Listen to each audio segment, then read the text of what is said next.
Bossman show here with Keith Smith of Yahoo Sports, Real GM, front office show, Celtics blog. He's all over the place. Keith, what's up, man? How you doing? I'm doing well. Thanks for having me. Yes, indeed. Now, Keith, I want to talk to you about our Atlanta Hawks here, man. We had a big offseason, free agency, bolstering our bench, getting some veterans around. What are your thoughts, first and foremost, on what Travis Slink and the Hawks did this offseason here in our shortened, condensed offseason we had so far here? Yeah, short and condensed is the exact way to put it, man. It was started and was done in what felt like 5 minutes. Yes. It was wild. But yeah, the Hawks got is better than just about anybody in the league. I think there was this perception out there that maybe last season they were going to make that push and be in the playoff mix, and things just didn't really kind of go their way. And I think a big part of that was they didn't have any bench depth. They didn't have much coming off the bench, and anytime a guy was out with an injury or like when John Collins was suspended, they really struggled. And then clearly, anytime Trae Young came off the floor, they really struggled to get the offense going. And I think the challenge there was, they added Jeff Teague midseason, and he helped out quite a bit, I think, on that second unit, just stabilizing things some, but that wasn't enough. So now they hit the offseason with more cap space than anybody, and they put it to work. They, adding Bogdan Bogdanovic, Danilo Gallinari, Chris Dunn, Rajon Rondo, Onyeka Okongwu at the draft. Now this is a team that goes 10, 11 guys deep. It's funny. The question for me has almost turned to, do they maybe have one guy too many? Is Yes. somebody going to kind of be out of the rotation? And, that's, it's not necessarily the worst problem to have, but Lloyd Pierce is going to have some difficult conversations just about every night with someone, as long as the whole roster is healthy and available. But, that's not the end of the world. I'd rather have that than last year where, you were turning to guys who probably were better off in the G League or, being your third string guys versus your backups. So, yeah, absolutely. I added a lot. They sacrificed their future flexibility roster wise and cap space wise, but I think it was the right move. It was time to push in around the kids and add the right veterans and really try to make this a playoff team. Now, Keith, my question is, how does that mean for Herter, Reddish, and those young guys in Hunter? Because, you add in a Gallinari, a Bogdanovic, a Rondo. Those minutes that were there last year are now dried up some. So, like you said, knowing that we're our young team that's rebuilding and retooling, how do you make that work? Trying to win now and get those guys experience at the same time. Yeah, that's the difficult thing, right? For Lloyd Pierce now is Travis Schlenk did his job. Now it's up to Pierce to kind of let it all shake out. And I think you're okay for the most part because what you're gonna do is I'm assuming Bogdanovich is gonna start, which is going to push either Herter or Hunter to the bench. I think it should be Herter because I think Hunter, it gives them a defensive presence on the wing that they wouldn't have otherwise in the starting group. And it gives them some switchability with him, and Collins and Bogdanovich can, do some things and switch around and help Trae Young some. And now they've got Clint Capella, who's almost kind of like a new addition because he never played a game for them after being acquired. So you've got this grouping now where what you're going to see is, who goes to the bench. So like I said, I think it'll probably be Herter. We know Gallinari's going to come off the bench, so that's okay there. And then does that push Reddish to out of the rotation? Is he going to be the backup small forward? What happens with Dunn? What happens with Rondo? I know Chris Dunn's maybe not going to be available right away to start the season, so that'll clear that up just a little bit. But yeah, it's one of those things where, again, they went from having, maybe 5, 6, 7 NBA players to now they've got, 11 quality guys. And to your point, some of those are young guys who need the minutes. So that's going to be tough to work out. That's a tricky, balancing act. That's going to be a difficult thing for Lloyd Pierce to figure out. But, it's one of those things where you hope in this year where, let's knock on wood and hope nobody's knocked out by, COVID or anything like that. But every team's, pretty well prepared that's going to be the case. And the Hawks are in a position where if that does happen, at least now they know they're turning to another guy who's probably pretty good in their place. And thinking about John Collins, Keith, I know he wants a max contract. I know that. Yeah. I've been told that by multiple people told me that, and I know it to be true.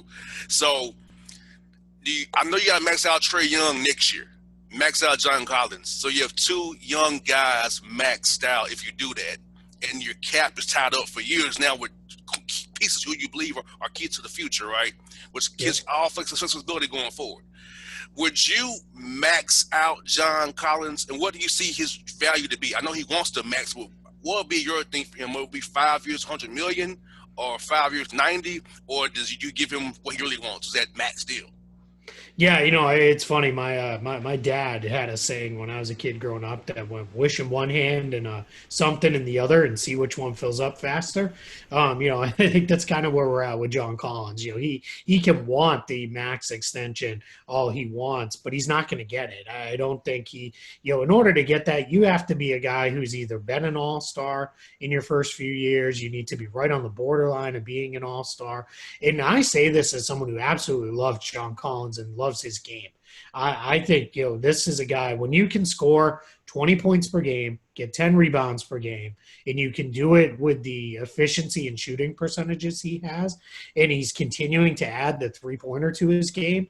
That's, somebody I would pay, considerable money for, but I don't think the Hawks are going to do it, because I think what they have to be wary of is what you said is, Trae Young's getting a max deal next year. Mm-hmm. That's coming. But now that you've committed so much money to Danilo Gallinari, you've got a Kongwu who kind of plays the same position as Collins in a lot of ways. I think what they're going to do is unless they can get Collins on something that seems pretty team friendly, I think what's going to ultimately happen here is he is going to go into free agency next year, restricted free agency next year, and they'll kind of let it play out at that point, because giving him, if he won't come down off a max deal into something that's in, maybe let's call it the 16, 17 million a year range to start out with, then I think the Hawks are going to say, yeah, let's just let this thing play out. We'll see where we're at. If a trade develops in season, or if something opens up next off season, we'll figure it out then. But it does become difficult to commit that much money to those few guys on the roster, especially when you got to build out the rest of the team around them. And my other thought was this, Keith, that you maybe get rid of John Collins to pay maybe a Reddish or a Hunter down the road, looking at that down the road too. Because you get to look at those Yep. books all the way down the road. So he might want that, like you said, but in reality, his contract is going to determine how flexible the Hawks can be going forward. Yep. If knowing you got those young guys in the pipeline right behind him and Trey Young. Yeah, absolutely. And that's the tough part too. And there's a question of how well does he fit alongside Trey Young, because offensively it's a fantastic fit, but Mm-hmm. neither one of them is great defenders. I think Collins can be passable if he has other good defenders around him. I think he's got some of the skill sets and tools there, but if Young and Collins are your backbone, those are guys that are very much considered to be one-way players. Excuse me, they play offense, so they don't play a whole lot of defense. Yes. Collins probably also should play some small ball five, on occasion too. And I think you've got that you got to figure out as well is, if you've got Capella and Okongwu, what are you going to do? Can you play Collins and Gallinari together? Yeah, offensively you can, sure, that'd be fine, but defensively that's going to be kind of a mess. That means you're probably having to play Capella and Dunn out there with those guys, and that becomes what they add, for floor spacing takes away a little bit of what Dunn and Capella add defensively. So that starts to become, a little bit of an offset there. So I think those are the questions you're asking with John Collins is, what is his fit going forward? I think if you could, swing a deal for a more defensive minded player who fits in better around some of these offensive minded pieces that they've added this offseason, that might be the move versus giving him that new big contract. And I read it on your Twitter feed that Danilo has a partial guarantee in that third year, so it's pretty much not really guaranteed, but you pay him 5 million or Yep. pay him the whole 20 there. So that's kind of a little cute move by Travis Link there to make sure protect the Hawks against him aging out bad at 34 years old there. Yeah, absolutely, and that's what you do with that. That is, even if it's a slight overpay on the first couple years, that's fine. That's not the end of the world, because you can get out of it pretty easy on that third year. And I think they'll be okay though. I think Gallinari, what he'll become, I think by the time this contract ends, he'll be more of your standstill spot up shooter, then he will be the guy who can create a little bit of offense off the dribble and do some things. As a pick and pop guy, I think he'll be more just your kind of straight floor spacer than he will be anything else. And that's not the end of the world. We just saw Davis Bertans for that role. You'll get paid $80 million over the next 5 years. So I think Gallinari's a guy who that's what he eventually will progress into. It's just going to take him a little bit to get there. Now, Keith, in Eastern Conference, I was telling people here, I said, I feel like the Hawks are at best in that play-in game. That's 7, 8, 9, 10. I don't think they're better than the top 16 in the Eastern Conference. So, and I just feel like, we paid a lot of money to get better, yes, most only, but we're still kind of in that 7 to 10 range. So we're building still. We're not quite there yet. So what are your thoughts on that mindset that, hey, we're going to pay to get in the playoffs, but not really be to contend against the top 16 in the Eastern Conference we have right now already? Yeah, I think things in the NBA take steps, right? You don't go from way down here to way up here in a year. That's not something that happens all that often, unless a team really had injuries or something odd went on. So I think what you're going to see happen with the Hawks is you will see them take that step into being right in that playoff mix, and I'm with you because I think Boston, Brooklyn, Milwaukee, Indiana, Miami, those teams are all clearly better. Philadelphia is another team there. So that's probably your top 7 in the East. And then you're going to get into, all right, well, who's next behind those guys? And Toronto as well. I left them out of that 7. Then it becomes now what the Hawks have done is one of those teams will fall out of that 7. We know that. That happens every year. Somebody will have injuries or something, and their season will go, the wheels will come off and they'll fall down. But Atlanta has put themselves in the mix with whoever that team is. Then the Orlando Magic, I think the Hornets will probably be in that mix this year. I think the Wizards will be in there this year as long as they have better health. So those are the teams that they're kind of competing with now. Maybe the Chicago Bulls, if they can get healthy and their young guys take a step forward.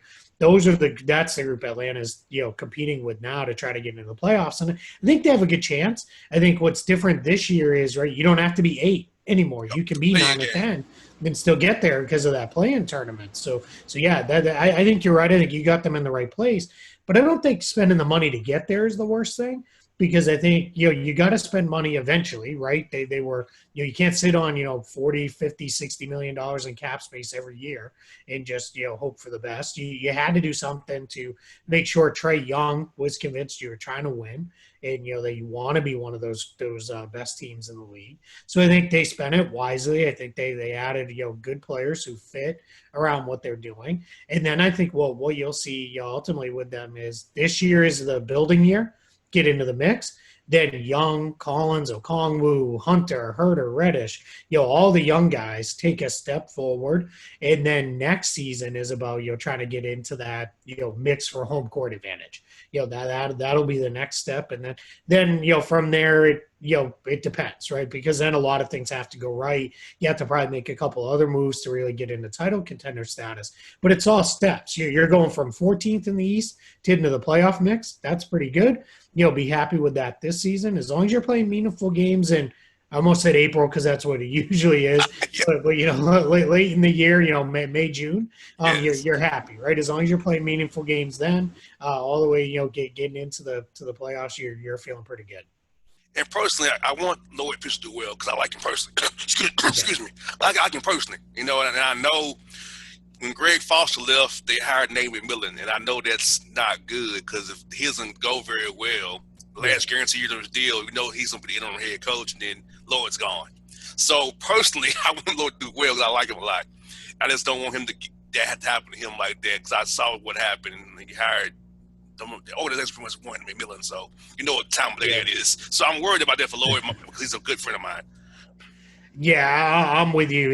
I think ownership without openly come out and saying, we need to be in the playoff mix this year and be a playoff team. They basically said that, and I think that put Travis Schlenk and Lloyd Pierce, kind of in a tough spot. Schlenk had to go, he had to go spend that cap space, add guys, and now Pierce has to figure it out encore. Otherwise, yeah, the reality is if this team is, if we're 40 games into the season and they're like 15-25, they're going to make a change. That's unfortunate, but we just we've both done this long enough to know that's going to be Yeah. how it goes, right? They're going to make that change. Nate McMillan, who is a quality NBA head coach, he's been around a long time with a couple different franchises. He's kind of there now as the guy in waiting to take over that spot if that happens. So hopefully that won't be. Hopefully they'll be 20-20 or 25-15 or Mm-hmm. something in that range, and they're feeling pretty good, as we hit that kind of midpoint of this season marker, and they're feeling like, all right, well, we're going to get into this playoff run. But yeah, it's going to be interesting to see, especially this year where the season's kind of really split in halves. Though the way they're doing it because of the coronavirus concerns, I think you're going to see a lot of teams use that halfway marker as a chance to really make some assessments about their future and what do they want to do, because the trade deadline is going to come about a week or two after that break happens. And then what you'll see is I think his teams will really look at it and say, all right, is it change, with the roster? Is it change with the coaching staff? Or in Atlanta's case, is the change, does it need to be in the front office? Got that right. And I know you covered the Celtics as well. Excuse me. And my guy Al Horford did it last year. He got that after that. Got a big deal from Philadelphia. Gordon Hayward did it and got a big deal from Charlotte. Did you imagine ever seeing Al Horford get what he got from Philadelphia last offseason and Gordon Hayward getting what he got from Charlotte this offseason? I mean, those both shocked me, Keith. I was shocked, brother. I'm like, really? Are you kidding me? Yeah. Yeah, no, I'm with you. I thought both of those guys in their respective years were going to settle right around 4 years, 100 million. Well, when it pushed up over that, I was stunned. I think Horford's deal, the benefit there is it does decline year to year, and his last year is only partially guaranteed. It's about half guaranteed. Hayward's is, that's 120 million, and he's going to get every dime of that 120 million. Now, I think the difference is Philadelphia was really shocking because it wasn't a real good roster fit for Horford. Yes. And we saw that right now. Daryl Morey comes in, and one of his first things he does, he moves them and trades them away, and gives away a first round pick to do so, and gets a couple other guys back in his place that I think fit better in Danny Green, and some of the other guys they added this offseason. So that's deal one there. And now with Hayward, it's the number. It's 4 full years at 120 million is shocking for a guy with his injury history. He hasn't been healthy over the last 3 years in Boston. He's missed considerable time. Clearly with the broken leg. He told us right before the start of the bubble that he has constant pain in that leg, and it's just sometimes it gets so bad he can't play. So that's something I think you have to kind of really raise an eyebrow at. But I get it a little bit from the Hornets standpoint. They are in a position where they have to overpay to get free agents. No one's just gonna go there for the same kind of deal that they can get 4 or 5 other places. So I think that becomes a little bit of the challenge for the Hornets. Is all right. Well, we got to overpay, so it is what it is there. We'll figure that out as we go in this. But boy, that's a big number. I'm worried what happens in year 3 and 4 of that Yes. contract if he can't get healthy. That's going to be pretty ugly on their books. I thought the Knicks would be the one to do something that stupid. Not the Hornets. What's funny though, right? The Knicks have been super patient this year. They Yes, I was they kept the shocked. powder dry. Yeah, it's a new front office there. They think doing things a little bit different. I just did a podcast yesterday where it was all about the Knicks, and I said, I really like what they did. I think they added veterans that make sense. They're guys who can push the young players, but they're also not guys you feel like you have to play over any of the young guys. And they still have $18 million in cap space, so they're just kind of hanging out there with all right, well, if they're going to be the team, every trade rumor that comes up that involves big money, they're going to be involved as the third team in. this year where it's going to be, oh, we could send him to the Knicks, for this player and the rest of their cap space and those kind of things. So I like what they did this year compared to the last few years where it feels like everything they do is shortcutting the rebuilding process every way possible. But the Knicks also be very handy for those who want to get on the tax line. Those few teams who can Yeah, get under the yep, tax line, the trade deadline. Because I'm like, okay, I absolutely. give you a top 55 protected second round pick to dump the salary off, because I get Yeah. on this tax line. Because I just see that who thought the Knicks actually be somebody that can take money in and get draft picks for it? Whoever thought they would be, but 2020 is really up ahead again, man. The Knicks will be, That's it. Yeah. But better than five overpaid power forwards yeah. just to spend the money just because you got it to spend. Yeah, absolutely. They're in a really good position compared to where they've been previous years. OKC, Keith, I tried to explain to my listeners last week that the Al Horford trade is about them acting as an over the cap team. They're actually under the cap, but the exceptions push them Yep. over the cap so they can have the biannual, the non-tax paying mid level. It's all about being over, get the benefits of being over the cap. Because sometimes actually it's better to be over the cap because you can do more things with less and still get stuff done that way. So explain it to my listeners, Keith, because you're the expert, not me, but just explain it to them about that right there, man. Yeah, well, what they did when they traded Steven Adams, they created what at the time was the biggest trade exception in the league of $27 million. And then when they moved off of Kelly Oubre, they created another big trade exception. They got him in the Chris Paul trade and then traded him by himself into the Warriors trade exception. And then when they did the sign and trade with the Hawks for Danilo Gallinari, that created a $19 million trade exception. So they have three of the biggest trade exceptions in the NBA. They think they're actually two, three, and four behind the giant one the Celtics got for Gordon Hayward, as they structured that as a sign of trade. So what those do is now Sam Presti has the ability to, very similar to what we were just talking about with the Knicks, team wants to get rid of, let's say $20 million off their cap, just to, lower their tax bill, create flexibility, whatever it is. Sam Presti's going to be the first guy to, be like, hey, I'm here. What do you want to do? Send them to me and give me a first round pick, for it, and I'll eat that contract for you. And that's going to be what you're going to see happen. And they acquired Al Horford. Not unfortunately, and I'm a huge Al Horford guy. I loved him with the Celtics. But when they acquired Al Horford, they acquired him as less a basketball player, more for the first round pick. They came along with eating his contract, but with the hopes of, let's get this guy to play pretty good ball this year, maybe into next season, and then they can flip him for future pick or young player or something in a trade down the line, and that could be certainly something we could see happen because I think Al Horford, when he's in a better situation, still has plenty left to give a team. I think he can still really play. I just think that situation in Philadelphia was such a mess, but that's what Oklahoma City is doing. It's, as a cap guy, my favorite thing going on in the league right now is they're over the salary cap, but they're under the salary floor because they don't have enough guys to make big money other than really Horford to meet the salary floor. But they've got those giant trade exceptions, which count against the tax, but they're not real salary. So they're over the cap, but under the floor, which is just, a quirk we've never seen before. Most definitely. And also like what Memphis did, Keith, they're getting better within, keeping those young guys on the team control. They can grow and make better all these years. Memphis is going to be a team to contend with in a year or two because of Ja Morant's just going to get better and better and better. Yeah, John Moran is fantastic. I think we had high hopes for him coming in, and then he was better than what I think any of us thought he would be. Usually, rookie point guards take a year or two to really kind of figure it out, and he was just something else right out of the gate. And Jaren Jackson Jr., Brandon Clark, Dylan Brooks, there's a bunch of guys, and then they hit in their trades. They hit on guys who make sense. DeAnthony Melton blossomed there and really became a key player. I think he might start early this season, as it looks like they're going to be without Jackson and Justice Winslow to at least start out the year. It sounds like they may either miss or be limited to start the season. But yeah, ton of talent there. I think similar-ish to the Hawks.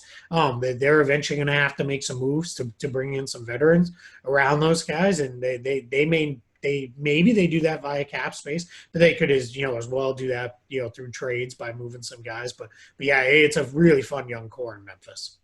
team keeps people out looking at for me first is Portland because they made us a lot of moves. Derrick Jones Jr., Rodney Hood's back. My buddy Robert Covington, TSU, where I went to school at, is back out there where I'm got Melo. And, Collins is out for a while, but hey, Terry Stotts has a lot of options that they can play different ways and get things done in that Western Conference there. Yeah, absolutely. Portland was one of those teams when you looked at it last year in the bubble. By the time they got through the seeding games, it was a mess of a roster. They were down. Damian Lillard got hurt in the playoffs, and Yusuf Nurkic was better than I think anybody expected him to be. But when Trevor Ariza opted out, they just didn't have what they needed. They didn't have. They were down to about 4 or 5 NBA level players by the time the playoffs were going on. So I think what their focus was, we need to add depth, and boy did they. You mentioned Derrick Jones Jr., Robert Covington. It already sounds like those two are going to start at the forward spots for the Blazers, which I really like. Covington's floor spacing ability and defense around Lillard and McCollum is huge, and then Jones gives them that kind of athletic component that they don't really have out of that starting group there, and I think that'll be really fun. I think he's someone as you're focused on Lillard, McCollum, and Nurkic, and keeping an eye on Covington as a shooter. Jones is going to be that guy who's sneaking in along the baseline for dunks and things like that. And he's, very good at playing without the ball in his hands. And then off their bench now, you got Melo, you got Rodney Hood, who sounds like he's back and looks pretty good after surgery. They brought back Enes Kanter, who played the best basketball of his career while with the Trailblazers a couple seasons ago. So, that's depth. When Zach Collins is fully ready to go, he's a young player that they still like. They added, I'm forgetting somebody. I'm gonna have to take a peek here at my sheets. Trent too. You got Gary Trent as well. Yeah, Gary Trent. Yeah, that's who I was forgetting. He really blossomed in the bubble, and then Harry Giles, who's a player that a lot of people really liked as well. So yeah, that team went from having 4 or 5 NBA level guys down to now they've got kind of similar to what we're talking about to start the show. Now they've got 10 or 11 guys. The difference is a couple of their guys are veteran guys who know, hey, if I don't play for a couple of weeks, it's fine. My turn will come. I'm not too worried about it. And Houston is just a mess, man. I just don't know what to say about the Rockets, man. And they're trying to make it work, and they did. Hey, they traded 2 advertising contracts with Wall for Westbrook with the pick going there to take on that deal. But man, I just don't know about Houston anymore because I know from talking to people who down there who told me it was a mess, and I know it's a mess. You can tell it's a mess. But what do you think about that whole situation with James Harden and those guys, man, going forward? And I feel bad for Coach Silas as well, getting his first job and having to deal with this right off the bat. Yeah, I think that's the part I feel worst about. Steven Silas, first job. So it's just first training camp ever, and he has to spend every minute of it answering questions about a guy who's not even there. I know he just reported yesterday, but we'll see. So I think Harden is now at the point where now he's there. I don't think James Harden's the kind of guy who's going to be a problem while he's there. I think he's going to continue to make it known he doesn't want to be there and he would rather be traded. But I don't think he's the kind of guy who's not going to play hard or, starts, say, my back's bugging me. I want to sit out. He's not a guy who's missed games in his career. So I think they'll be okay. But clearly that's kind of we're all waiting for the other shoe to drop. With that team. And they made moves that made sense if they keep Harden. I think Christian Wood is really going to break out and be a big time player that everybody will know his name. Basketball nerds saw how good he was last year for the Pistons when everybody else unless Pistons fans stopped watching. He's going to be really good for them. They added a couple other nice role players around there. Maybe DeMarcus Cousins can get back. We'll see. I think John Wall is a better fit next to Harden if they keep Harden because I think Wall can actually shoot a little bit as a spot up guy, where that's not Westbrook's game at all. So I think that works out a little bit better there. So they're an interesting mix if they have Harden. If not, then it becomes what do you get for him? What do you need to do there if you make a move. If you can get a nice package that includes some younger guys, but guys who are already ready to play and ready to go, that's a team that can still be in the mix for the playoffs. Because if Wall is healthy and can be kind of what he once was, he's pretty good. Like I said, Wood's good. PJ Tucker's still there. Still got Eric Gordon, who's still one of the better scorers off the bench when he's healthy. So that's a team that can still be pretty good. But it's all going to just kind of depend on what happens with James Harden and how long does he stay a member of the Rockets. Got two more for you, Keith. New Orleans. My man Stan Van Gundy's down there. I love that dude. He's fun to talk to on the show, man. He was always great to me. He's down. Redick is there from the Magic there. You got Lonzo Ball, Ingram on a max contract now. A lot of young guys with Zion Williamson as well. So what are your thoughts on the Pelicans and playing for Stan Van Gundy, where he's going to make them defend first and foremost? Then he goes with his maybe one in, 4 out offense, or however he wants to do it with those guys he has down there in New Orleans now. Yeah, I don't know that the pieces are quite there to do that. 4 out offense like we've seen him have success with before, because that's not really Zion's game. So unless you're going to play Zion extensive minutes at the 5, which I don't think they're going to do because they went and traded for Steven Adams. So I think what you're going to see is Van Gundy do a little bit of a different tweak on things. They'll play a little bit bigger, but I think Steven Adams is really going to help that team, learn how to defend. I think clearly as a screener, he's going to help open things up for, Brandon Ingram in the pick and roll game. Ingram's a better passer than I think a lot of people give him credit for. So I think, you're going to see him do a lot of the ball handling there. Eric Bledsoe, Lonzo Ball, they're two guys who can do, different things in the backcourt. So that'll be interesting. Ball has, enough size that he can defend on the wing. Really let Bledsoe kind of take the smaller guards. So yeah, that's going to be an interesting group. But really, as much as they made all these kind of tweaks around, Ingram and Zion, it's all about those two. It's about what those two do. It's about Zion staying healthy and Ingram staying healthy and continuing to blossom. And if they do, everything's going to be fine. If only one of them hits or neither one of them get to the levels that we all think they might, then the Pelicans are they're probably kind of stuck in this well, we can be kind of in the playoff mix, but we're really not quite there. It all really depends on what's with those two guys. The good news is I think they're both going to get there, so I think it'll all be fine in New Orleans in the end. Guys with the Clippers, man. I thought they were bringing a point guard because they needed one very, very badly. It's not Pat Bev or Lou Williams. And they brought in Ibaka, Batum, and a lot of little small pieces, bringing back Jackson as well off the bench. So what are your thoughts on the Clippers? Are there a team going to make a move? So they'll need a hard cap as well, knowing they need to bring in a point guard to help their roster out. And also brought back Morris on the bird rights deal, the 4 years there. Yeah, and they had to bring back Morris, right? Because they didn't have anybody else at that position. They gave up a first-round pick to get him, so you had to bring him back. I think Ibaka is actually an upgrade for them over Montrezl Harrell. It's not that he's a better player than Montrezl Harrell, but I think the fit is much better because I think he brings a stretch element to that big man position that they haven't had. So I think that's going to be really important for them. And then I think as you look at it, it's kind of if Kawhi Leonard and Paul George are a little bit happier with the guys they have now, then that's going to make a huge difference. And Ty Lue kind of came in there and basically said, "Yeah, I was here last year, but now I'm running things, and we're going to do it a little bit different." And some of that noise about guys being mad about preferential treatment and all that stuff, that's first order of business is shut all that down, get that all that out of there. Because is it preferential treatment to keep Kawhi Leonard healthy? Because we saw what happens when you do that. You're a title contender, right? So yeah, I don't really care if he plays on a Tuesday in Charlotte, right? Or some Thursday in, February in Orlando. Who cares? That doesn't matter. You need him to play against the Lakers in the conference finals. Yes. That's when you need him on the court.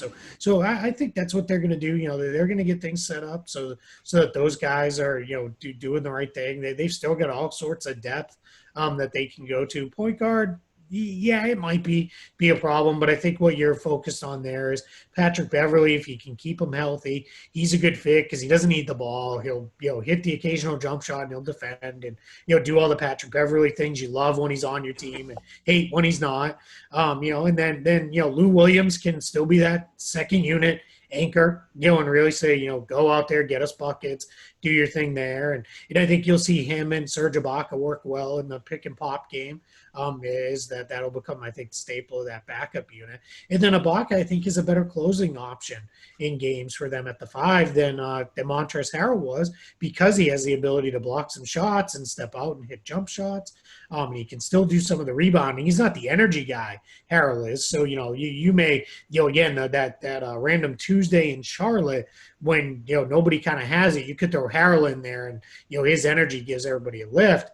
But, in the playoffs, you saw he kind of wasn't playable down the stretch in games Yes. because that's not who he is. So I think Ibaka, really fits there well. So I think in the end, the Clippers are, as long as they can get back get back and get away from some of that nonsense that was going on in the locker room, they're a team that I think was right back in the title mix.